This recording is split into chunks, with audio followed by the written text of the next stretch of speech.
À quoi va ressembler la Gigafactory Holosolis? On en saura davantage le 2 avril prochain à 18h30 à l'occasion d'une réunion publique organisée au centre de communication INEOS à Ambar. À cette occasion, Holosolis présentera l'évolution des dessins de l'usine et son insertion paysagère. Il y avait foule hier à Sarreguemines pour assister à l'inauguration du pont Robert Weil. Rescapé d'Auschwitz, cet ancien professeur du lycée Jean de Pange avait l'habitude d'emprunter ce pont pour se rendre à son travail. Son histoire singulière s'inscrit dans l'histoire tragique du XXe siècle et permet d'humaniser la catastrophe que l'Holocauste a représentée pour les Juifs. Le 1er mars 1959, il y avait foule pour l'inauguration de la nouvelle synagogue de Sarreguemines. 65 ans après, un très nombreux public a également pris part hier à la cérémonie organisée pour l'anniversaire de cet édifice. L'occasion d'en apprendre davantage sur l'histoire de ce bâtiment et d'entendre des personnalités de haut niveau. Gérard Rouver n'est plus, mais son œuvre demeure. Jusqu'au 29 mars, l'église de Lemberg accueille une exposition de ce célèbre peintre local disparu il y a 10 ans. L'occasion pour le public de découvrir ou de redécouvrir sa série de 15 portraits du Christ, peints peu avant son décès par Gérard Rouver. Il s'agit d'un rendez-vous attendu avec impatience par les amateurs, le 23e salon des vins et produits du terroir de Rohrbach-les-Bitches. Il s'est déroulé ce week-end pendant 3 jours à la salle Robert Schumann. Cet événement permettait au public d'assister à des démonstrations culinaires et d'acheter toutes sortes d'alcool, des produits à consommer avec modération. À l'aller, les basketteurs sarregueminois s'étaient inclinés de peu contre l'AS Joudreville-Pienne-Bouligny et malheureusement ce week-end, le scénario s'est répété. Les faïenciers avaient pourtant bien démarré la partie, mais leurs adversaires ont fait preuve de résistance et d'adresse pour revenir au score puis pour faire la course en tête. Ils l'emportent finalement 60-55 dans le cadre du championnat de pré-région. En deuxième partie d'émission, nous reviendrons sur les différents événements qui se sont déroulés hier à Sarreguemines à l'inauguration du pont Robert Weil. Le professeur d'histoire-géographie Denis Franou et Jacques Marx, le président de la communauté israélite de Sarreguemines, seront avec moi tout à l'heure en plateau pour en discuter. Avant d'évoquer l'histoire, parlons du futur avec Holosolis, le projet de Gigafactory de panneaux photovoltaïques à Ambar. La procédure suit son cours. Le 2 avril, Holosolis va convier le public pour dévoiler l'évolution des dessins de l'usine et son insertion paysagère. Rendez-vous à 18h30 au centre de communication INEOS à Ambar pour cette réunion publique. Pour rappel, Holosolis sera un site industriel d'envergure avec 1700 emplois créés. La production devrait démarrer en 2026. Quand les premiers panneaux solaires sortiront de l'usine de Ambar, il sera temps de faire la fête.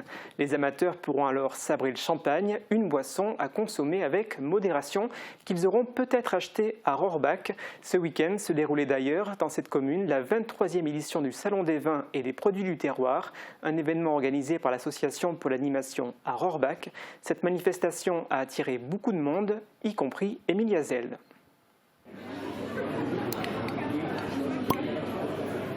C'est le son qui a résonné tout le week-end dans la salle Robert Schumann à Rohrbach. Le 23e Salon des vins et des produits des terroirs avait lieu vendredi, samedi et dimanche. 30 stands du territoire et de la France entière étaient présents. Le salon est organisé chaque année par l'APAR, l'association pour l'animation à Rohrbach. Sur le salon, il était possible d'acheter tout type de vin, des spiritueux, de la bière, du chocolat, des saucissons, du fromage, des épices et bien d'autres. Ma mère s'est fait opérer de la prostate, alors c'est pour ça qu'on l'appelait la cuvée éloquence, parce que ça fait bien parler. Vendredi soir a eu lieu l'inauguration avec le traditionnel coupé de ruban.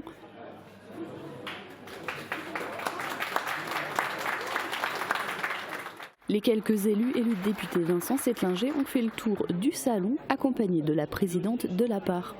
Samedi et dimanche, le public a également pu assister à des démonstrations culinaires du chef Christophe Faust. Emilia s'est aussi rendue à l'église de Lemberg qui accueille jusqu'au 29 mars l'exposition « Voici l'homme ». Il s'agit de 15 tableaux représentant le visage du Christ qui ont été peints par Gérard Rouver peu avant son décès survenu en 2014. L'artiste a associé à chaque tableau une citation extraite de la Bible. Un livre représentant les 15 peintures et des poèmes a d'ailleurs été réalisé après sa mort. Après 10 années de disparition de Gérard Rouver, cette exposition a été montrée dans différentes communes, notamment Metz ou Colmar. La collection de tableaux de Gérard Rouver a été ramenée dans son village d'origine, Lemberg. Regardez. Pourquoi les exposer, ces tableaux ? Ça leur donne une certaine vie qu'ils n'ont pas donc au sous-sol à la maison, évidemment. Je ne les ai pas en haut dans mon appartement. Souvent, quand même, pendant le carême, j'ai l'habitude de monter un des visages. Et puis, je trouve que c'est bien aussi pour ceux qui ont envie de faire un tour à l'église, de méditer un peu devant ces visages. Quelqu'un m'a dit une fois, où est la joie là-dedans? Ben, je lui ai dit, écoute, dans le calvaire, dans le vendredi saint, il n'y a pas beaucoup de joie. Hein. La joie, c'est Pâques. De quoi il parle, ces 15 tableaux? Les tableaux exposés ici, c'est la rencontre de deux souffrances. La souffrance d'un homme malade et la souffrance du Christ arrivé au terme de sa vie dans la souffrance. Alors, ce n'est pas une peinture intellectuelle, ce n'est pas une peinture qu'on explique. C'est une peinture qu'on regarde, qu'on médite et qui touche, qui doit toucher. Au moment d'une grave opération chirurgicale, il s'est retrouvé en réanimation pendant 3 ou 4 jours, je ne sais plus. Et il m'a dit que c'était un peu l'antichambre de l'enfer, tellement c'était dur, tellement c'était violent, douloureux. Et pendant cette période, il a eu comme des flashs de ces différents visages. Il est temps à présent d'ouvrir une page sport, comme chaque lundi. Votre vie locale sportive est sponsorisée par Wellness Vouswiller. Nageur amateur ou confirmé, venez découvrir nos bassins avec turbine de nage à contre-courant intégrée Swimeo, disponible à l'essai. Sans jouer, le Sarreguemines Football Club a réalisé une excellente opération ce week-end. Leur match a été remis, pas celui du leader Forbach qui s'est incliné sur la pelouse de Cronenbourg, 1-0. Sarreguemines, qui compte 2 matchs en moins, peut donc mathématiquement doubler le voisin Forbach et espérer remporter le championnat de Régional 1. Un niveau en dessous, en Régional 2, l'entente Aren-Étain Schmidwiller a remporté ce week-end une nouvelle victoire sur le terrain de l'ASI Adamswiller. Score final 2-0. L'AES est 4e au classement à 2 points seulement de la deuxième place. Des illusions de son côté pour Michel Munch et son guide Romain Dicher. Le coureur handisport a participé ce week-end au championnat de France 10 km sur route à Saint-Médard-en-Jalles, en Gironde. Lui et son binôme sont arrivés premiers avec un record personnel de 35 minutes 40. Mais l'athlète, arrivé en 2e position, a fait une réclamation au juge-arbitre et Michel Munch a été disqualifié. La cause, l'absence de patch sur ses yeux. Michel Munch nous a confié que les juges-arbitres auraient pourtant vérifié ses lunettes avant la course et qu'il lui aurait permis de courir, mais finalement, cela n'aurait pas été conforme. En ce qui concerne le basket, après une victoire à l'extérieur, le résultat n'était pas le même samedi pour l'Asso Basket de Sarreguemines. Retour sur le match des Loups Alpha en championnat de pré-régional face au 3e du classement avec les images de la présidente du club, Frédéric Ouvert. Un match haletant jusqu'au bout pour l'Asso Basket Sarreguemines. Les Loups Alpha, en bleu, ont affronté samedi l'AS Joudreville-Pienne-Bouligny. Une équipe expérimentée qui leur avait déjà donné du fil à retordre lors du match aller, qui s'était soldé par une courte défaite de Sarreguemines. Après un beau départ et une avance rapide de quelques points en début de rencontre, les faïenciers se sont rapidement fait rejoindre par leur adversaire. À la mi-temps, les Joudrevillois mènent d'1 point, 30-31. Le score est resté serré jusqu'au bout et les derniers instants du match ont tourné en faveur des visiteurs, 55-60. Match compliqué face au 3e du championnat, une équipe athlétique très forte, beaucoup de taille. Ce qu'il a manqué, un peu de réussite sur nos shoots, sur nos paniers un peu faciles et 2-3 lancers francs. Et le match, on peut le gagner, on le perd de 5 points. On a beaucoup travaillé sur un fond de jeu, sur des déplacements automatiques qu'on a retrouvés par moment par rapport au match. Après, ça dépend toujours de la défense de l'adversaire. Et par moment, ça a marché, par moment, on s'est un peu perdu. L'Asso Basket de Sarreguemines campe à la 9e place du classement. Prochain match pour le championnat pré-régional ce dimanche face à Jeuf pour la course au maintien. Eux ont gagné, les pongistes sarregueminois. En effet, beau derby ce week-end entre l'AS Sarreguemines Tennis de Table et l'équipe de Spicheren pour le championnat d'élite régionale. Un duel très serré et long qui a été remporté par Sarreguemines 8-6 au bout de 4 heures de jeu. A noter que parmi l'équipe adverse se trouvait un ancien joueur du top 30 français et un ancien joueur de Sarreguemines. Prochain match dans un mois face au leader de la poule. En cas de victoire, Sarreguemines pourrait alors jouer la montée en division pré-nationale. Il est temps à présent pour nous de prendre des nouvelles de la météo. Sandrine va nous apprendre quel temps il fera demain. Et après son intervention, on se retrouvera en plateau avec nos 2 invités pour évoquer les cérémonies qui se sont déroulées hier à Sarreguemines. Couverture, crépissage, peinture et isolation. Avec Modern Habitat, votre maison sera belle et confortable par tous les temps.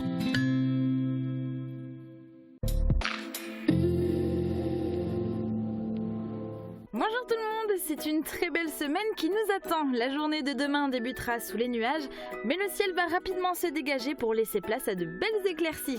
Côté température, les minimales iront de 6 à 7 degrés et les maximales de 10 à 15 degrés. Demain nous fêtons les Joseph et il fera jour de 6h35 à 18h43. Passez tous une très belle journée et à demain.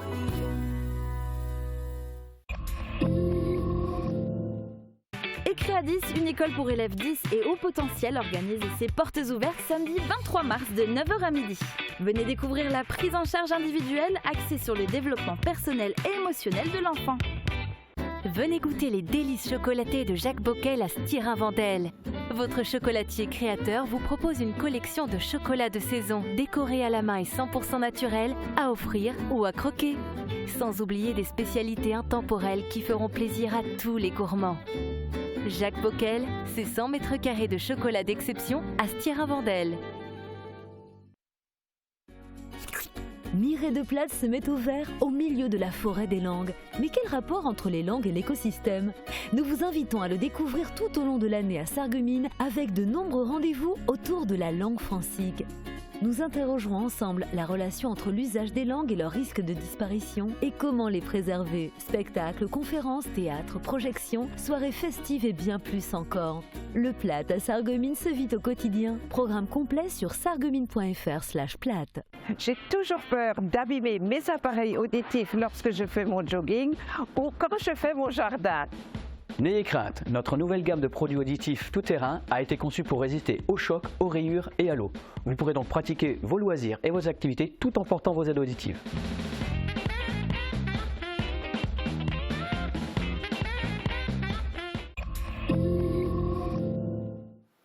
Je me trouve donc en compagnie de Denis Franou, professeur d'histoire-géographie au lycée Jean de Pange, et Jackie Marx, président de la communauté israélite de Sarreguemines. Alors messieurs, la journée d'hier était particulière sur Sarreguemines avec cet hommage qui a été rendu à Robert Weil. J'aimerais tout d'abord, dans le cadre de cette discussion, que vous m'expliquiez un petit peu quel a été votre ressenti, comment vous avez vécu cette journée particulière à Sarreguemines.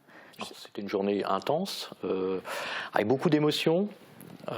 Des passages forts, comme par exemple sur le pont, la lecture du texte de Lana Weil sur son papa.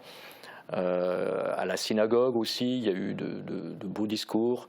Et puis moi je pense que l'apothéose était quand même la conférence du rabbin, sur le thème qu'il a choisi, particulièrement... moi j'étais particulièrement impressionné par sa vision des choses, la façon de présenter les choses. Et c'était vraiment très très enrichissant. Une journée longue et un peu épuisante, mais avec laquelle on ressort plus grand. Jackie Marx, vous partagez également ce point de vue, ce sentiment? Oui, je suis tout à fait de son avis. Ça a été une journée magnifique. Et j'ai encore bien en souvenance Monsieur Weil, le professeur, qui était un homme de très grande qualité et qui a su rebondir après la guerre pour démarrer une nouvelle vie. Et donc, le choix du grand rabbin de nous parler de « tu choisiras la vie », ça correspondait bien à ce qui s'est passé avec M.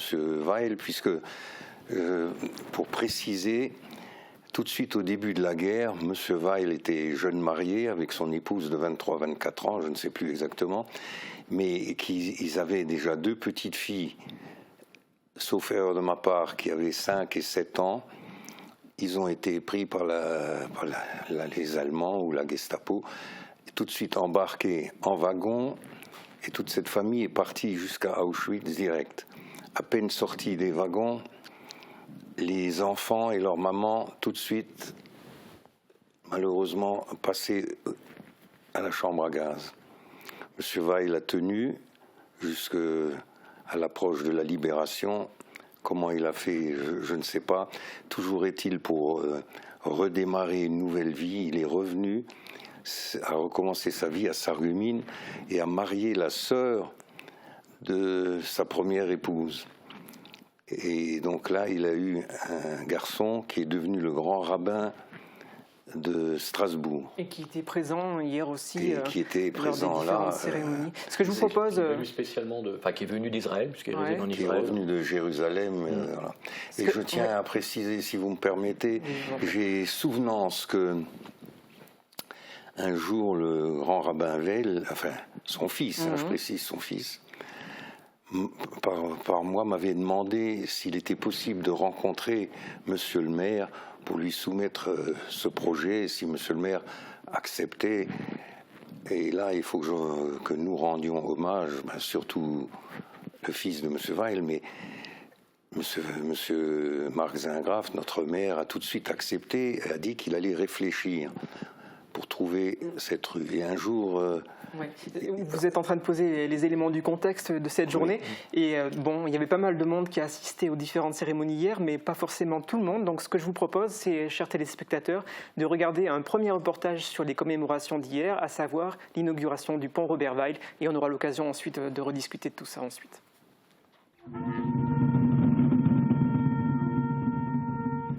Ce voyage déprimant devait durer 3 jours et 3 nuits. L'arrivée se fit le 2 juin 1944, soit 4 jours avant le débarquement des forces alliées en Normandie. Au camp de Birkenau, un camp faisant partie du camp d'Auschwitz, les wagons furent vidés de façon particulièrement grossière par des équipes d'internés ou de SS armés, de fouets ou de gourdins. À travers la lecture de ces écrits, ces 4 lycéens transmettent la mémoire de Robert Weil, rescapé du camp d'Auschwitz. C'est sur le quai de Birkenau que je retrouvais également mon excellent ami, le docteur Marc Klein, professeur d'histologie à la faculté de médecine de Strasbourg, un des rares survivants juifs qui avait obtenu du gouvernement de Vichy l'autorisation de poursuivre son enseignement à la faculté de médecine pour service rendu à la science française. Professeur au lycée Jean de Pange à Sarreguemines, il est déporté au camp d'Auschwitz en 1944.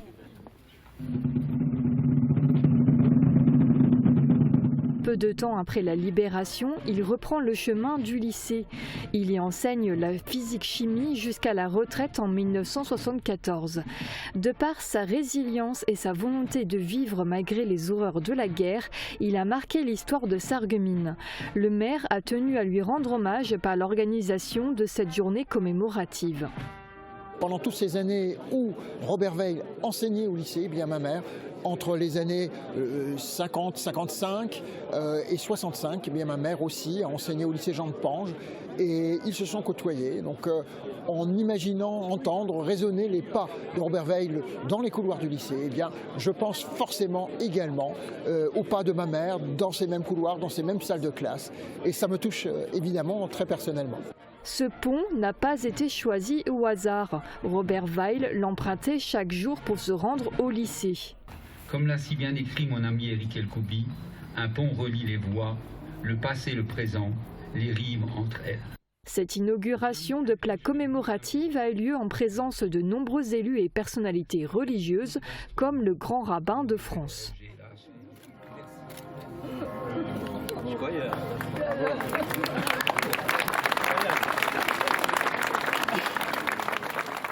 Oui, Jacques Marx, je sais que vous êtes assez loquace, donc je n'avais pas envie que vous donniez tous les éléments. Je voulais laisser aux téléspectateurs la possibilité d'écouter ce reportage pour avoir également des éléments de contexte et pas que ça paraphrase avec ce que vous aviez pu dire tout à l'heure avant ce reportage-là.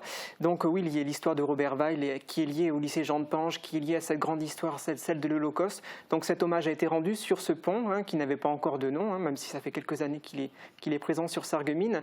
Et je crois également que la municipalité a prévu de restaurer ce pont pour lui donner un peu plus de cachet encore. Je ne sais pas, Jackie, comme vous êtes également... La réponse exacte, je ne l'ai pas, mais c'est à mon idée... Il y a un accord avec la SNCF où les conditions, nous n'avons pas le droit de toucher à ce pont jusqu'à l'année 2030. En 2030, il sera naturellement rénové, remis en bel état, tout ça avec l'accord de la SNCF et avec les conditions certainement des bâtiments de France, mais on va bien s'en occuper. C'est le minimum. En tout cas, c'est un bel hommage avec cette idée que lui aussi a emprunté ce pont et donc c'était tout à fait naturel de lui donner son nom en fait, en quelque sorte. Il y a encore des souvenirs, hein. Vous parliez tout à l'heure, Jacques Marx, des moments que vous avez pu avoir avec Robert Weil. Il y avait également le maire, Max Zigraff, qui a pris la parole lors de ce reportage pour dire que sa mère aussi l'avait côtoyé. Donc c'est vrai que c'est une histoire qui est bien présente. Et puis on a encore le plaisir d'avoir son fils de vivant qui peut aussi témoigner, nous raconter un petit peu l'histoire de son père et puis l'histoire également à travers son exemple de la communauté juive. Et un autre grand moment fort, c'était hier, les 65e anniversaire de la synagogue de Sarreguemines. Avant d'en parler et d'évoquer ce qui a pu se passer, je vous propose tout de suite de regarder un reportage, ensuite on poursuivra la discussion. Ce 17 mars, on ne célèbre que les 65 ans de la synagogue de cette ville, alors que la présence de Juifs à Sarreguemines date pourtant de plusieurs siècles. Cet anniversaire nous rappelle donc qu'il y a 80 ans, 6 millions de Juifs étaient exterminés par les nazis et que la magnifique et historique synagogue de Sarreguemines a été détruite par la Deuxième Guerre mondiale, comme de très nombreuses autres synagogues de France et d'Europe. L'édifice où nous nous trouvons a été reconstruit, comme le disait le président, en mars 1959. Plus jamais cela. Le souvenir de l'ancienne synagogue en Grès-les-Vosges, qui se trouvait en plein centre de Sarreguemines, rue de la Chapelle, a été rappelé à maintes reprises hier lors des discours. Ce bâtiment a été détruit le 20 septembre 1940. À l'issue de la Seconde Guerre mondiale, un nouvel édifice a été construit pour permettre aux membres de la communauté juive de se réunir pour prier. C'est la synagogue actuelle, située rue Georges V. Le bâtiment actuel est de style contemporain, œuvre de l'architecte Robert Meyer, a été construit à l'extérieur du centre-ville sur un terrain appartenant aux sœurs, dans l'axe de l'église protestante, comme l'avait souhaité maître Joseph Massin, le maire de l'époque. Il a été inauguré le 1er mars 1959 par un temps radieux et en présence de notables de toute la grande région et d'une foule considérable. Ces mêmes ingrédients étaient réunis hier en l'honneur des 65 ans d'inauguration de ce bâtiment, puisqu'en plus d'une météo favorable, se trouvaient notamment le maire de Sarreguemines, le député de la circonscription, le préfet de la Moselle, ainsi que de nombreux grands rabbins, dont le grand rabbin de France, Haïm Corsia. De quoi réjouir le cœur des membres de la communauté. La participation de la chorale synagogale de Nancy était également de nature à ravir le public.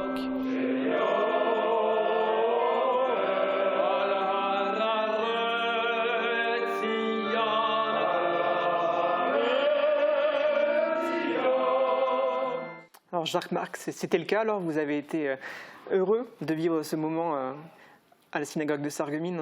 Heureux, c'est un petit mot, vraiment je n'ai même pas le mot qu'il faut. J'avais une émotion tellement forte, j'avais peur même de craquer en lisant mon discours. Et surtout aussi heureux de voir autant de monde dans cette synagogue. Je pense que je n'ai pas le chiffre exact naturellement, mais dans la fourchette de 220 à 250 personnes, c'est quand même quelque chose. C'est la preuve que les gens s'intéressent à la communauté juive de Sarreguemines. Voilà, c'est donc... et je les en remercie vivement.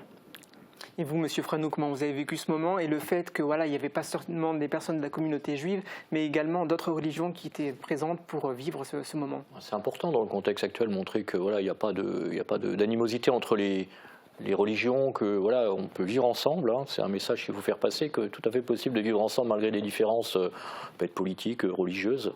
C'est vrai que c'était un beau message à envoyer et montrer aussi qu'effectivement, comme l'a dit Jackie, que la communauté de Sarreguemines, juive de Sarreguemines, n'a aucun problème aujourd'hui, alors que ce n'est pas le cas partout en France. Que à Sarreguemines, la communauté juive a toujours été bien accueillie. Et c'est vraiment une belle cérémonie qui a eu lieu avec les chants qui ont vraiment rehaussé et la participation de tout le monde. Donc c'était vraiment très beau. Jacques Marx, c'est ce fameux havre de paix sarregueminois dont vous avez l'habitude de parler, c'est ça qu'on a pu ressentir hier? Oui, j'ai pu ressentir. Pas moi, tout le monde a pu ressentir, mais je voudrais rajouter cela. J'ai maintenant 73 ans. ma famille avait fui le nazisme, s'était réfugiée à Sarreguemines dans les années 30 et avait donc redémarré une nouvelle vie avec l'aide du maire de l'époque et des services de la mairie. Ils avaient donc vraiment redémarré cette vie et s'étaient adaptés à la région. Et donc, maintenant, moi, je suis né en 1950, j'ai une sœur. Nous n'avons jamais eu de problème d'antisémitisme. Et si vous me permettez, je vais encore faire une petite parenthèse. Je pratique le négoce de bestiaux sur la grande région qui va de Bitche, Sarreguemines, Sarreguemines-Forbach, Sarreguemines jusque devant Saint-Avold, revenir par Sarralbe, enfin voilà tout ce grand pays-là. Et le monde des éleveurs, que je tiens à remercier, nous accueille toujours, on va dire, vraiment très bien, à bras ouverts. Nous sommes pour ainsi dire liés ensemble, le monde de l'élevage et le monde du commerce de bétail. Et jamais on ne m'a fait un problème concernant ma judaïté. Et d'ailleurs, moi-même, personnellement, j'ai pas de souci avec... je me suis jamais permis de demander « mais tu es de quelle religion, tu fais ci, tu fais ça ».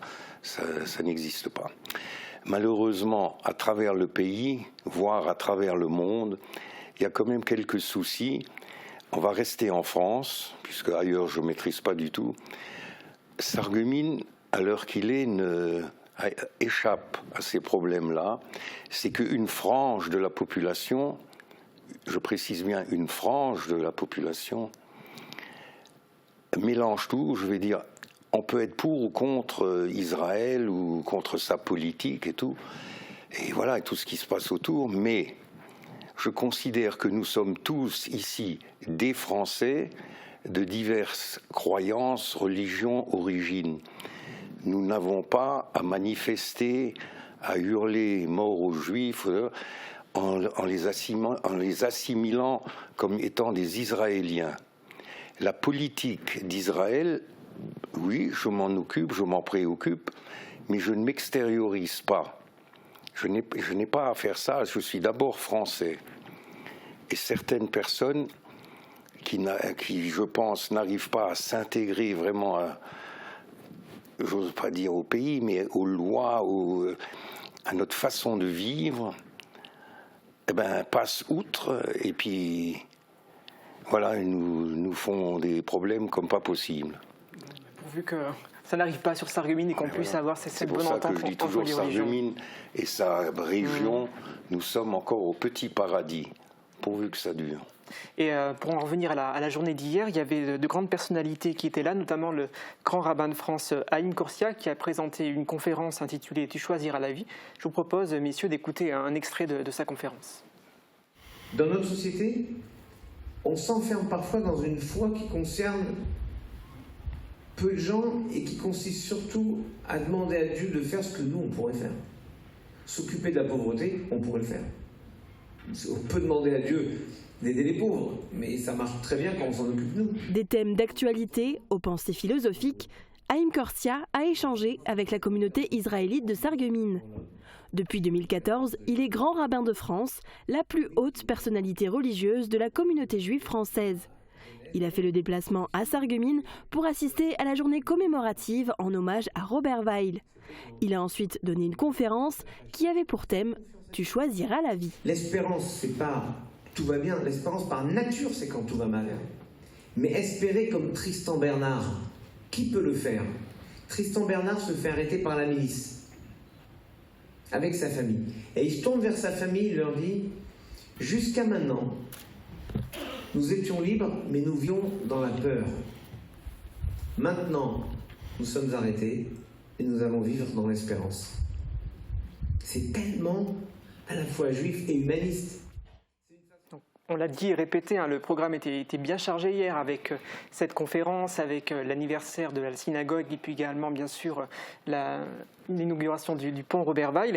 Et je ne sais pas tout, Monsieur Franou, il y a également une exposition qui a été présentée hier et qui est encore visible cette semaine. Elle est le fruit, je crois, du travail de vos élèves. Est-ce que vous pouvez nous dire un petit peu qu'est-ce qu'il y a de visible sur ces panneaux? Tout à fait, donc j'ai mobilisé une classe de terminale pour réaliser des affiches Donc il y a plusieurs affiches qui ont été réalisées, 8 au total, donc, qui retracent l'histoire de la Shoah, mais à travers la vie de Roberval à chaque fois, donc c'est un peu le fil directeur. Donc on y présente, il y a une affiche sur la biographie de Roberval, succincte, une autre sur la communauté juive de Sarreguemines, à travers qu'ils ont vécu pendant la guerre, une autre sur la résistance juive, on n'en parle pas trop, mais pendant la guerre, les Juifs, il y a eu une résistance et Roberval l'incarne puisque il a sauvé des enfants, justement, de la déportation quand il était dans les Alpes. Il y a une autre affiche sur les convois de déportation, sur Drancy, le camp d'internement, sur Auschwitz, c'est l'extermination, et Auschwitz, c'est la concentration. Donc c'est un camp mixte, entre guillemets, un centre de mise à mort et aussi un camp de travail. Voilà. Et donc ils ont travaillé ensemble, en groupe, pas toujours facile, mais ils ont respecté le cahier des charges que je leur avais donné et on aboutit à un beau travail qui a été, d'ailleurs, je remercie la mairie parce que c'est eux qui ont imprimé les affiches et qui les ont mis sous cadre et donc je suis vraiment content du travail réalisé. Donc tout ce travail-là est visible durant toute cette semaine encore à l'hôtel de ville de Sarreguemines. Et vous n'en êtes pas à votre coup d'essai, Monsieur Franou, avec vos élèves, parce qu'en 2018, vous aviez déjà fait une présentation publique d'un travail autour de la vie de Roberval, de la communauté juive et puis également de l'histoire de la Shoah. Et d'ailleurs, chers téléspectateurs, sachez que ce documentaire avait été filmé à l'époque par Mosaïque Cristal et que vous aurez la possibilité de le voir ce vendredi dès midi sur notre antenne. Donc je vous invite fortement à regarder ce documentaire et en tout cas je vous remercie d'avoir suivi cette émission en compagnie de nos deux invités qui ont vécu donc cette journée tellement particulière à Sarreguemines.